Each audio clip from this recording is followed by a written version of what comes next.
మీరు మీ అభిమాన shows and serials TV కన్నా ముందు ఈటీవీ విన్ యాప్లో చూడండి.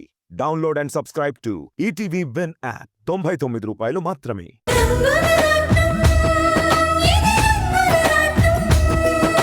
ఆ ఊరి కోసం ఏదో చేయాలనుకున్నాం, అనుకున్నట్టుగానే చేశాం. అక్కడ అందరి ఆనందం చూశాక చాలా సంతోషంగా ఉంది. అవును శంకర్, సొంతూరని ఎందుకంటారో ఇప్పుడు అర్థమైంది. ఆ ఊరి మీద హక్కుంటుందని కాదు, అభిమానం ఉంటుందని. అమ్మని చూసినా ఊరిని చూసినా మనసులో ఒకలాంటి భావన కలుగుతుంది. అది మనదని.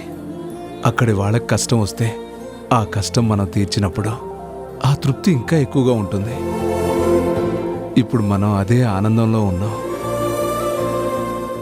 ఎన్ని సంవత్సరాలు ఊరికి దూరంగా పెద్ద నగరంలో బతుకుతున్నాం అన్న మాటే కాని ఎవరికి వారే అన్నట్టున్నాం. తినటానికి కొదవలేదు, ఉండటానికి సంపత్తికి ఎలాంటి లోటు లేదు. కాని ఏదో అసంతృప్తి ఉండేది. మన ఊరొచ్చి అక్కడ 4 రోజులు ప్రశాంతంగా ఉండి అందరితో కలిసి అందరి గురించి ఆలోచించేసరికి నిజంగా ఈ ఆనందం ఒక మధురానుభూతిలాగే మిగిలింది.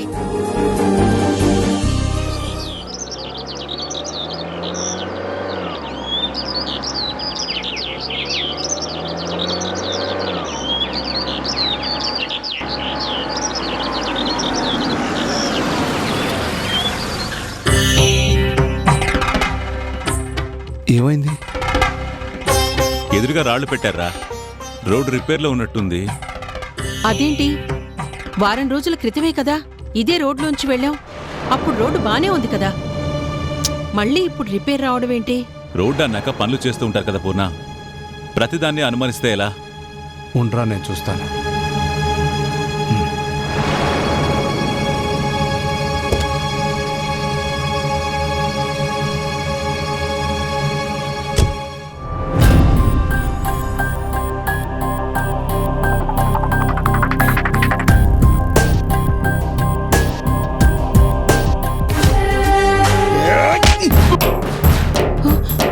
అయ్యో, ఏమండి, అన్నయ్యనెవరో కొడుతున్నారు.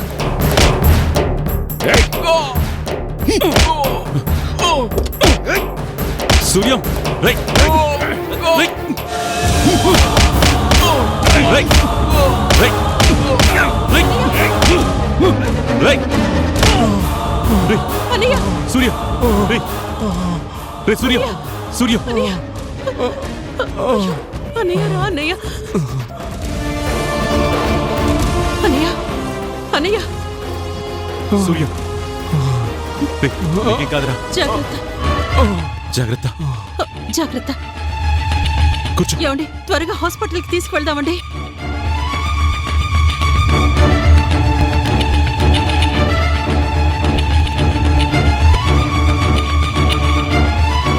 డాక్టర్! డాక్టర్! అన్నయ్య, అయ్యో, ఏమండి, అన్నయ్య అండి. డాక్టర్! అన్నయ్య, డాక్టర్! డాక్టర్ గారు, తలకి బలమైన దెబ్బ తగిలింది, బ్లీడింగ్ అవుతుంది. ప్లీజ్ కళ్యాణ్, వీడిని ఎలాగైనా కాపాడు. బాయ్స్, వెంటనే ఐసీయూకి షిఫ్ట్ చేయండి.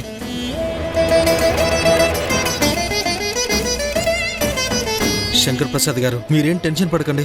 హాస్పిటల్కి తీసుకొచ్చారు కదా, ఇంకేం భయం లేదు. నేను చూసుకుంటాను, మీరు ధైర్యంగా ఉండండి. ప్లీజ్, మీరు ఇక్కడే ఉండండి. ఏ ప్రాబ్లమూ లేదు. కానీ అసలు ఏం జరిగిందో చెప్పండి. ఏం చెప్పమంటారు? మేం మా ఊరిని చూస్తుంటే కొంతమంది అటాక్ చేశారు. ఆ గొడవలో అన్నయ్యకి తల మీద దెబ్బలు తగిలాయి. అప్పట్నుంచి ఆయన స్పృహలో లేరు. మాకెందుకో చాలా భయంగా ఉందండి. నేను చూసుకుంటానండి. ఎలాగైనా సరే ఆయన ప్రాణాల్ని నేను కాపాడతాను. వాడికి ఏమైనా అయితే ఈ గుండె ఆగిపోతుంది. నా స్నేహితుడు లేని జీవితాన్ని ఊహించుకోలేను. వాడిని మళ్ళీ మామూలు మనిషిని చేయాల్సిన బాధ్యత మీదే. ఎంత ఖర్చైనా సరే నేను చూసుకుంటాను. మీ బాధను నేను అర్థం చేసుకోగలను. ప్లీజ్, మీరు కొంచెం కంట్రోల్ చేసుకోండి.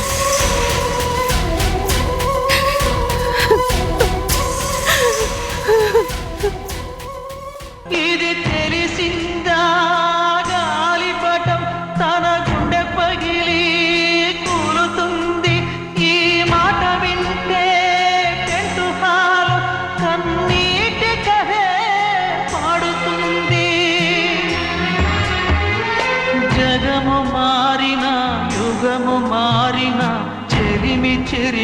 పోదు మీ బతుకే స్నేహం కోసం మీ త్యాగం స్నేహం కోసం మీ తనువులు స్నేహం కోసం మీ పయనం స్నేహం కోసం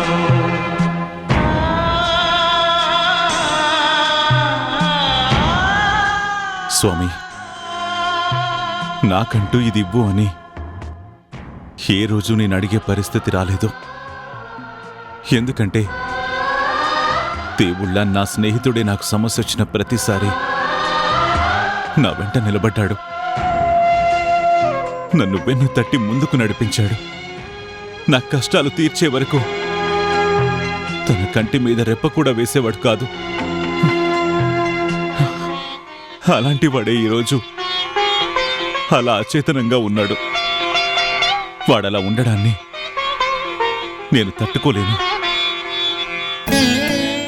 వాడికి ఏమీ కాకుండా నువ్వే కాపాడు. స్వామి, కావాలంటే నా ప్రాణాలు తీసుకో. వాడి ప్రాణాన్ని మాత్రం నిలబెట్టు. అయ్యో, ఏంటండి ఏంటండి ఆ మాటలు? అన్నయ్యకి ఏమీ కాదు. తప్పకుండా ఆ భగవంతుడు కాపాడుతాడు. హాస్పిటల్కి తీసుకొచ్చాం కదా, అన్నయ్యకి ట్రీట్మెంట్ జరుగుతుంది. ఏమండి, మీరే ఇలా బాధపడుతూ మాట్లాడితే ఇక నేనేమైపోవాలి? లేదు పూర్ణ, ఎప్పుడు వాడు మనకి సహాయం చేయడమే తప్ప వాడి గురించి మనమేం చేయలేదు. చివరికి వాడు ఏ కష్టంలో ఉన్నా కూడా మనం పాలు పంచుకోలేదు. చివరికి వాడి భార్య వాడికి దూరమైనప్పుడు కూడా జానకి చివరిసారిగా చూసుకోవడానికి తను రాలేని పరిస్థితి నేనే కల్పించాను. అలాంటిది ఈరోజు వాడు ప్రాణాలతో కొట్టుమిట్టాడుతుంటే నేను తట్టుకోలేకపోతున్నాను. మళ్ళీ వాడు కన్ను తెరిచే వరకు నా మనసులో ఉండదు.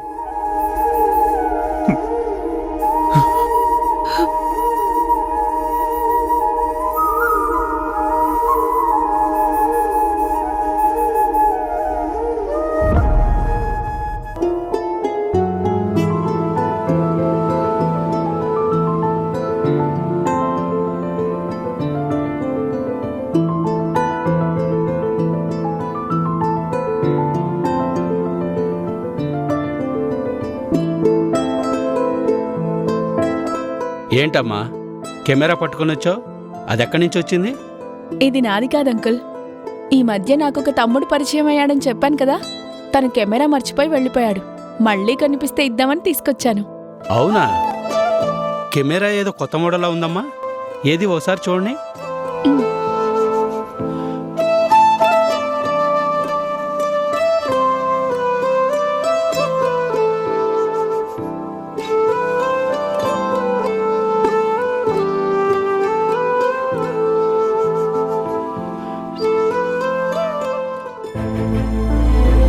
అమ్మా సమంత, నిజంగా ఈ అబ్బాయి ఎవరో నీకు తెలీదా?